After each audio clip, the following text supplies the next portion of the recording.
Shalom adik-adik. Wah, apa kabar hari ini?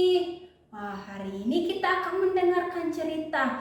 Namun sebelumnya itu kita mau berdoa. Lipat tangannya, tutup matanya, kita berdoa.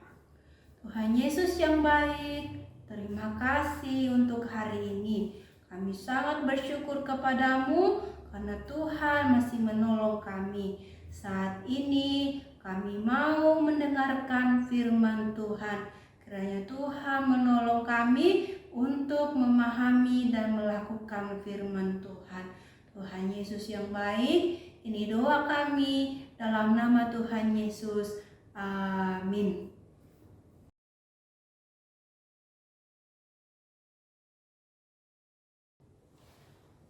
Pernahkah kamu pergi ke sebuah tempat perbelanjaan? Wah, seperti mall atau ke pasar. Wah, di sana ada banyak mainan-mainan yang sangat indah-indah. Kamu ingin membeli mainan-mainan itu, tapi uangmu tidak cukup. Lalu kamu berpikir untuk mencuri mainan-mainan itu. Wah, adik-adik, kemudian kamu mengingat bahwa perbuatan mencuri adalah perbuatan dari iblis, dan kamu sadar bahwa kamu lebih memilih kehendak Allah daripada kehendak iblis. Wah, firman Tuhan kita hari ini akan menolongmu ketika kamu berada dalam situasi tersebut. Yakobus 4 ayat 7. Kakak akan baca untukmu ya. Karena itu, tunduklah kepada Allah dan lawanlah iblis, maka ia akan lari daripadamu. Yakobus 4 ayat 7. Sekarang kita akan baca bersama-sama. Cara bacanya dari alamat isi kembali ke alamat. Ayat hafalan kita hari ini kakak sudah salin. Dalam hitungan kedua kita baca bersama-sama ya. 1, 2, ya. Yakobus 4 ayat 7. Karena itu, tunduklah kepada Allah dan lawanlah iblis, maka ia akan lari daripadamu. Yakobus 4 ayat 7. Wah, sekali lagi adik-adik. Yakobus 4 ayat 7. Karena itu, tunduklah kepada Allah dan lawanlah iblis, maka ia akan lari daripadamu. Wah, adik-adik, tahukah kamu arti ayat hafalan kita hari ini? Yakobus 4 ayat 7. Karena itu tunduklah kepada Allah. Artinya Allah mau supaya kamu taat, tidak boleh melakukan dosa. Dan lawanlah iblis. Artinya kamu katakan kepada iblis tidak. Kamu tidak mau melakukan dosa sehingga ia lari daripadamu. Wah, adik-adik, bagi kamu yang sudah percaya kepada Tuhan Yesus, tahukah kamu Allah lebih kuat dari iblis? Wah, Allah mau supaya kamu mengizinkannya tinggal di dalam hatimu. Wah, bagaimana caranya supaya kamu bisa melawan iblis? Caranya, bagi kamu yang sudah percaya, kamu perlu untuk membaca Alkitab. Bukan hanya itu saja, tetapi kamu perlu untuk menghafalkan ayat firman Tuhan sambil kamu juga berdoa. Wah, bagaimana dengan kamu yang belum percaya kepada Tuhan Yesus? Wah, bagi kamu yang belum percaya kepada Tuhan Yesus, kamu masih dikuasai oleh iblis. Tapi kamu jangan khawatir jika kamu hari ini mengizinkan Tuhan Yesus masuk dalam hatimu dan kamu mau percaya kepada Tuhan Yesus, maka Ia bersedia untuk menolongmu. Maukah kamu hari ini mengizinkan Tuhan Yesus masuk dalam hatimu? Jika kamu mau, maka hari ini kamu bisa melakukannya. Wah, adik-adik, mari kita kembali baca ayat hafalan kita hari ini. Tapi kita menggunakan gerakan tepuk tangan. Yakobus 4 ayat 7. Karena itu, tunduklah kepada Allah dan lawanlah iblis, maka ia akan lari daripadamu. Yakobus 4 ayat 7. Wah, sekali lagi adik-adik. Yakobus 4 ayat 7. Karena itu, tunduklah kepada Allah dan lawanlah iblis, maka ia akan lari daripadamu. Yakobus 4 ayat 7.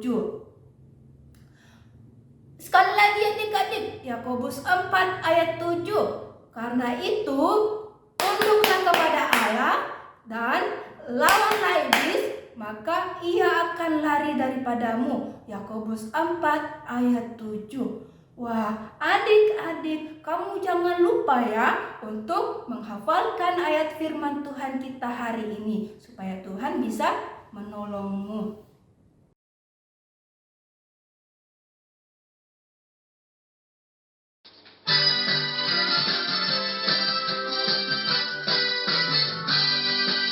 Temanku bertemumu sangat senang-senang, temanku bertemumu sangat suka-suka. Hari ini hari yang sangat terindah, hari yang diberi oleh Allah. Temanku bertemumu sangat senang-senang, temanku bertemumu sangat suka-suka. Hari ini hari yang sangat terindah, hari yang diberi oleh Allah. Temanku bertemumu sangat senang-senang, temanku bertemumu sangat suka-suka. Hari ini hari yang sangat terindah, hari yang diberi oleh Allah.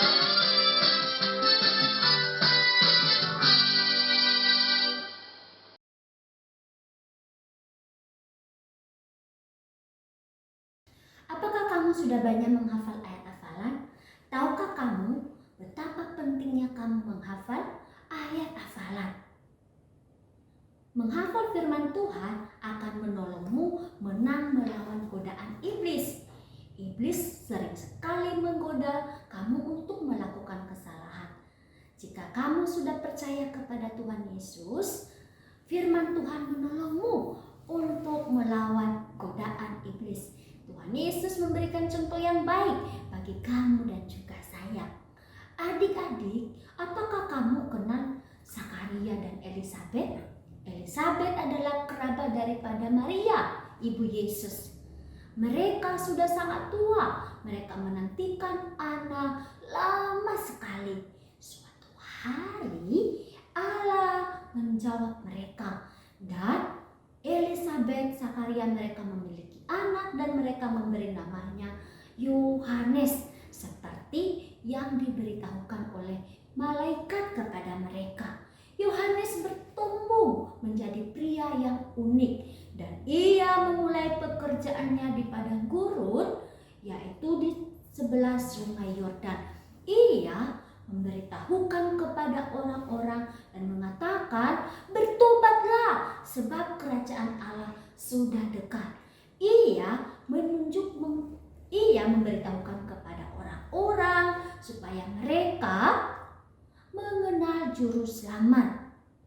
Allah sangat mengasihi orang-orang dan ia ingin mereka menerima pengampunan. Adik-adik, Allah mengasihimu juga. Ia mau kamu menerima pengampunan. Kenapa? Karena kamu adalah ciptaannya. Allah yang menciptakan dari yang ada, dari yang tidak ada menjadi ada.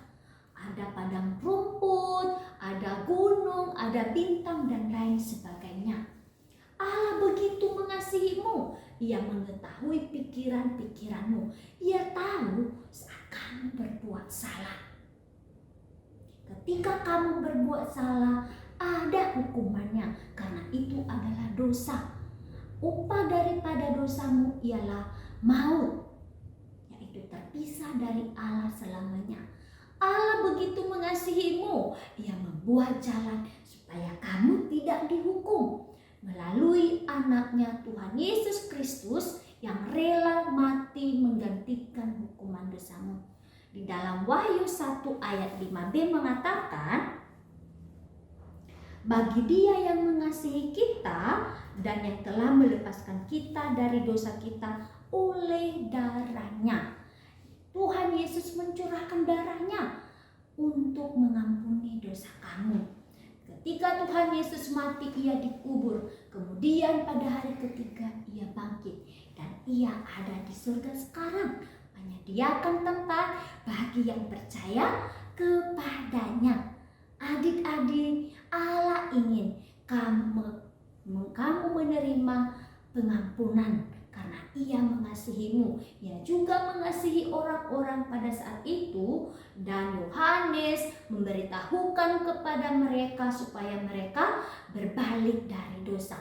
Orang-orang banyak mendengar Yohanes dan mereka percaya, dan mereka memberi diri untuk dibaptis oleh Yohanes. Ada juga yang tidak percaya. Mereka ahli Taurat, Farisi, dan orang Saduki. Orang-orang yang percaya ini, mereka berpikir bahwa Yohanes adalah juru selamat. Tetapi Yohanes memberitahukan bukan. Ia akan datang dalam kuasa yang lebih besar. Adik-adik, ketika Yohanes ada di Sungai Yordan dan ia berkhotbah, Yesus juga ia datang ke sana. Wah, ketika Yohanes melihat dia, dan ia berkata, "Lihat, anak domba Allah yang akan menghapus semua dosa umat manusia."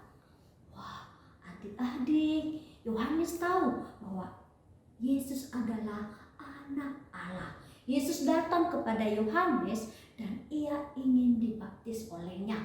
Tapi Yohanes bilang, "Tidak, aku tidak layak, harusnya aku yang dibaptis oleh engkau." Tapi Yesus mengatakan, "Tidak, biarlah genap apa yang dikatakan oleh firman Allah." Adik-adik, ketika itu Yesus datang ke Sungai Yordan dan ia dibaptis oleh Yohanes. Wah, waktu itu ketika ia keluar dari air, wah, ada Roh Kudus menyerupai seekor burung merpati, dan ada suara dari surga terdengar, "Inilah anak yang kukasihi, kepadanya lah aku berkenan." Kira-kira itu suara siapa? Itu adalah suara Allah Bapa. Dan burung merpati itu adalah Roh Kudus. Dan siapa yang dibaptis adalah Allah Anak. Wah, yaitu satu tubuh dalam 3 pribadi, atau dikenal dengan Trinitas. Adik-adik, setelah Tuhan Yesus dibaptis, lalu Roh Kudus membawa dia pergi ke padang gurun, dan Yesus tinggal di sana 40 hari lamanya. Ia berpuasa, tidak makan dan minum. Adik-adik, bukan hanya itu, tetapi Yesus menghadapi godaan.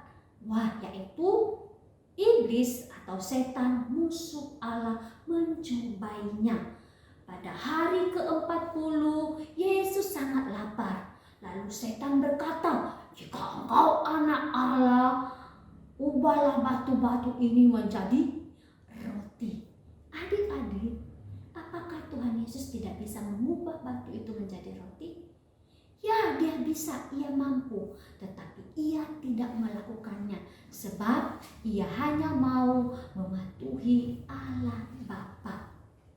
Iblis ia berusaha untuk mencobai Yesus untuk mematuhinya. Setan juga berusaha mencobai kamu untuk mematuhi perkataannya. Setan ia membenci Allah. Ia membenci anak-anak Allah kalau anak-anak Allah taat pada perintah Allah. Bagaimana setan atau iblis menggoda kamu? Ya, ia menggoda kamu untuk tidak taat, berbohong kepada orang tuamu. Ia menggoda kamu untuk membenci orang lain. Bahkan ia berusaha supaya kamu balas dendam kepada orang-orang lain, dan itu menyakiti dirimu. Bagaimana kamu bisa melawannya? Ingat, kamu bisa melawannya dengan kuasa firman-Nya. Yakobus 1 ayat 14 sampai 15 mengatakan, "Tetapi tiap orang dicobai oleh keinginannya sendiri, karena ia diseret dan dipikat olehnya. Dan apabila keinginan itu telah dibuahi, ia melahirkan dosa. Dan apabila dosa itu sudah matang, ia melahirkan maut. Adik-adik, ketika ada hal-hal yang kamu inginkan tetapi seharusnya tidak boleh kamu lakukan, ingat, kamu melawan Allah dan kamu sedang mematuhi iblis. Jatuh ke dalam pencobaan itu adalah hal kamu sedang menentang Allah dan sedang bersepakat mematuhi iblis. Jika kamu adalah anak Allah, kamu dapat melawan iblis dengan kuasa firman Allah. Melawan artinya mengatakan tidak kepada setan dan ya kepada Allah. Setan berusaha mencobai Yesus supaya Yesus mematuhinya. Dia menggunakan kuasa Tuhan Yesus untuk mengubah batu menjadi roti. Tetapi Yesus memilih mentaati Allah Bapa. Ia berkata, bukan dari roti saja manusia dapat hidup, tetapi melainkan dari firman Allah yang keluar dari mulut Allah. Adik-adik, ingat, setan tidak berhenti di situ. Ia membawa Yesus ke suatu tempat yang lebih tinggi dan ia mengatakan, bukankah ada tertulis, jika engkau anak Allah, jatuhkanlah dirimu, sebab ada tertulis tentang engkau bahwa Allah akan mengirim malaikat-malaikatnya untuk menatang engkau sehingga engkau tidak perlu terantuk di batu. Wah, adik-adik, iblis ia tidak berhenti, ia terus mencoba. Lalu Tuhan Yesus mengatakan kepada dia, ada tertulis, kamu jangan mencobai Tuhan Allahmu. Setan pun ia membawa Tuhan Yesus ke atas gunung yang tinggi, di mana mereka bisa melihat seluruh kota di dunia. Setan berkata, saya akan memberikan semua ini kepadamu jika engkau mau berlutut dan menyembah kepadaku. Adik-adik, Yesus adalah anak Allah. Ia menguasai seluruh dunia, tetapi setan berusaha menipunya. Yesus berbalik dan ia berkata kepada setan, enyahlah daripadaku, sebab ada tertulis, engkau harus menyembah kepada Tuhan Allahmu dan hanya kepada Dia saja engkau berbakti. Yesus memilih melakukan yang benar. Dia menolak jatuh ke dalam pencobaan. Jika kamu adalah anak Allah, kamu dapat memilih melakukan yang benar. Kamu dapat menolak untuk jatuh ke dalam pencobaan. Pertahanan terbaikmu adalah hanya firman Tuhan.